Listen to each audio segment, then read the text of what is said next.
شهر رمضان الذي أنزل فيه القرآن هدى للناس وبينات من الهدى والفرقان نحمده ونصلي على رسوله الكريم اما بعد فاعوذ بالله من الشيطان الرجيم بسم الله الرحمن الرحيم رب اشرح لي صدري ويسر لي امري واحلل عقدة من لساني يفقهوا قولي۔ ناظرین السلام علیکم ورحمۃ اللہ وبرکاتہ۔ پروگرام شہر رمضان کے ساتھ آپ کی خدمت میں حاضر ہیں۔ اللہ تعالیٰ کا بہت شکر ہے، بہت احسان ہے کہ ایک بار پھر ہماری زندگی میں رمضان المبارک کی آمد ہے۔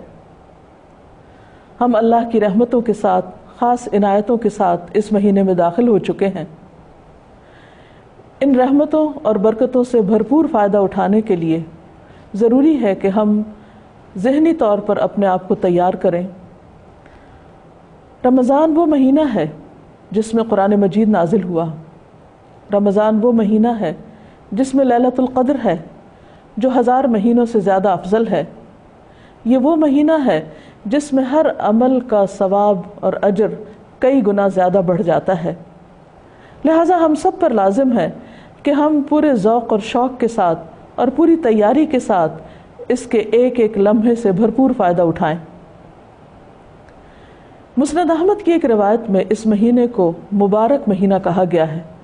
رسول اللہ صلی اللہ علیہ وسلم نے فرمایا، قد جاءکم رمضان شہر مبارک، تم پر رمضان آ گیا ہے جو ایک مبارک مہینہ ہے۔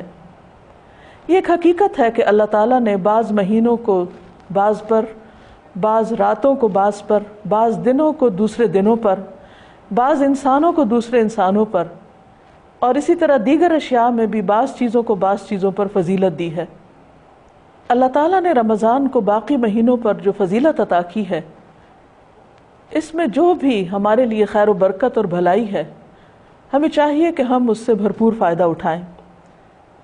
اللہ تعالیٰ نے اس مہینے میں قرآن مجید نازل کیا، ہم پر روزہ فرض کیا، اس کے دن کے روزے کو باعث اجر بنایا، اور رات کے قیام کو اگر کوئی شخص ایمان اور احتساب کے ساتھ یعنی خالصتاً اللہ کی رضا کے لیے انسان قیام کرے تو اس کے لیے بے پناہ اجر و ثواب اور بخشش کا ذریعہ بتایا۔ اسی طرح ایک اور خاص بات یہ ہے کہ اس مہینے میں شیاطین قید کر دیے جاتے ہیں، جنت کے دروازے کھول دیے جاتے ہیں۔ ایک حدیث میں آتا ہے کہ کوئی ایک دروازہ بھی بند نہیں رہتا، گویا ایک کھلا انویٹیشن ہے، ایک دعوت عام ہے کہ جو بھی شخص جنت میں داخلے کا خواہش مند ہے وہ اس مہینے میں محنت اور کوشش کر کے اپنے آپ کو اللہ تعالیٰ کی رحمت کا مستحق بنائے، اور اللہ تعالیٰ کی اس اوپن انویٹیشن سے فائدہ اٹھائے، کیونکہ شیاطین قید ہیں۔ بعض لوگوں کو اس بات پر یہ پریشانی ہوتی ہے کہ اگر شیاطین قید ہیں تو پھر بھی ہم برے کام کیوں کرتے ہیں، پھر غلط کام کیسے ہو جاتے ہیں؟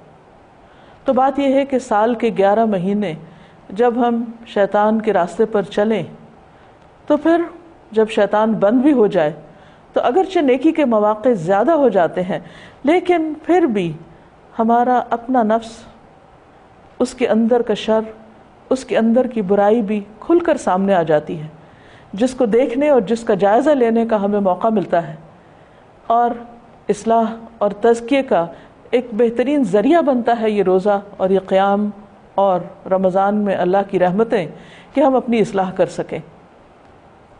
شیاطین کے بند ہونے کا مطلب یہ ہے کہ اللہ تعالیٰ بیرونی اسباب کو کنٹرول کر کے ہمیں نیکی کے زیادہ سے زیادہ مواقع عطا کرتے ہیں۔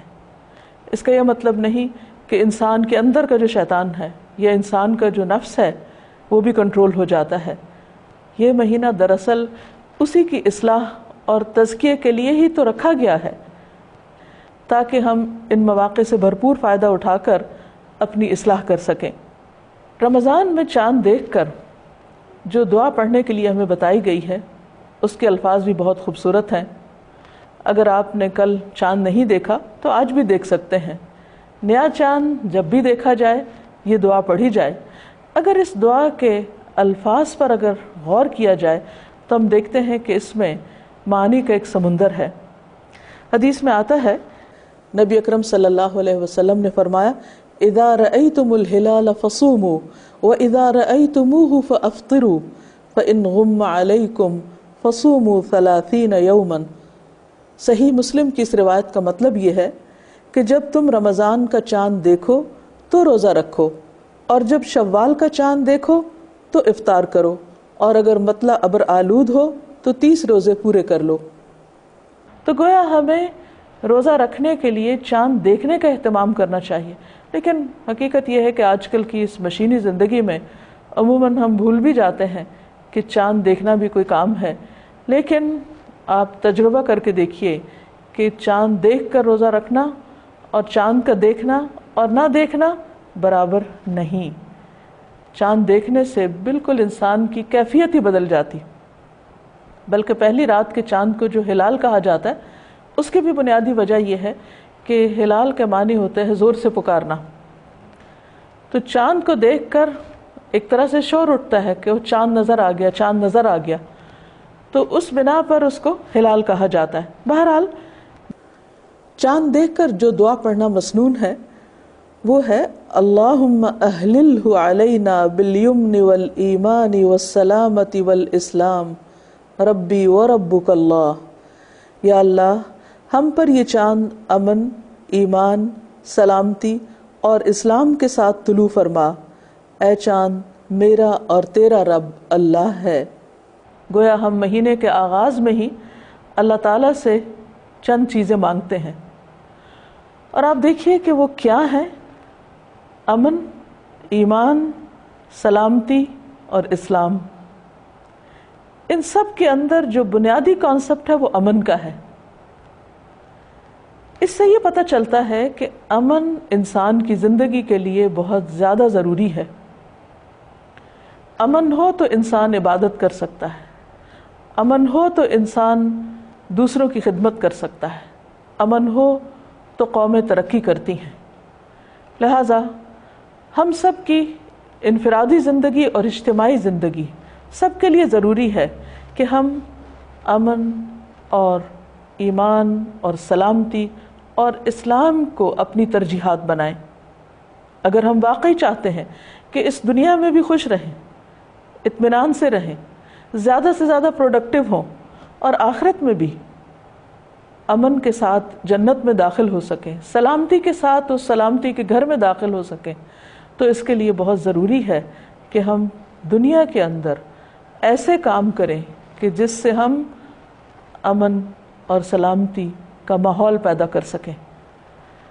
یہ ہمارے لیے بھی ضروری ہے اور ہماری پوری قوم کے لیے بھی ضروری ہے، اور اقوام عالم کے درمیان مملکت اسلامیہ پاکستان کو اسلام کی صحیح نمائندگی کرنے کے لیے بھی ضروری ہے کہ ہم اس خطے کو امن کا خطہ بنائیں۔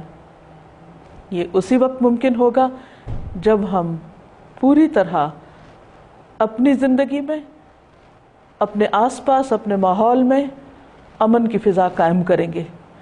امن اور ایمان کا تعلق ہمارے داخل سے ہے، یعنی دل سے ہے، اور سلامتی اور اسلام کا تعلق ہماری ظاہری زندگی سے ہے۔ حقیقت میں مومن ہے ہی وہ جس سے دوسرے لوگ امن میں رہیں۔ اسی طرح مسلمان وہ ہے جس کے ہاتھ اور زبان سے دوسرے لوگ سلامت رہیں۔ رمضان کا چاند ہمیں ان دو چیزوں کی دعوت دے رہا ہے کہ اس مہینے میں داخلی طور پر ہم اپنے ایمان کو مضبوط کریں، اور خارجی طور پر ہم اپنے ماحول کے اندر امن اور سلامتی کو رواج دیں۔ اگر ہم اس میں کامیاب ہو جاتے ہیں تو ہم سمجھیں گے کہ ہاں واقعی ہم نے اپنے اس مہینے کا حق ادا کر دیا۔ اللہ تعالیٰ کی رحمت عام ہے، نیکیوں کا موسم بہار ہے، ہر طرف نیکی کا ایک سما نظر آتا ہے۔ ایسے میں ہمیں ہر اس کام سے بچنا چاہیے کہ جس سے امن میں خلل آتا ہو، جس سے دوسروں کی جان مال کو کسی قسم کا کوئی نقصان پہنچ سکتا ہو۔ نہایت افسوس کے ساتھ یہ کہنا پڑتا ہے کہ بعض اوقات چاند دیکھتے ہی ہم اپنی خوشی کا اظہار شور ہنگامے کے ساتھ کرتے ہیں. بعض اوقات فائرنگ کی آواز شروع ہو جاتی ہے، کھلی فضا میں گولیاں برسنے لگتی ہیں، اور کچھ لوگوں کے لیے رمضان کی پہلی رات دنیا سے رخصت ہونے کا وقت بن جاتی ہے. آخر ہم کب تک دوسروں کی جانوں کے ساتھ کھیلتے رہیں گے؟ ہم کب تک اپنے آس پاس کو فتنے اور فساد کی جگہ بنائے رکھیں گے؟ ہمیں اپنے طرز عمل پر غور کرنا ہے. ہمیں اس رمضان میں اپنے سے عہد کرنا ہے کہ ہم نہ صرف یہ کہ اپنے ہاتھ اور زبان کے ساتھ دوسروں کو کوئی تکلیف نہیں پہنچائیں گے، بلکہ اجتماعی طور پر امن کی اس فضا کو رواج دیں گے، اور اس کے لیے سب جو بھی کوشش ممکن ہو سکی کریں گے، کیونکہ ہم اس دنیا میں ہمیشہ کے لیے نہیں رہیں گے.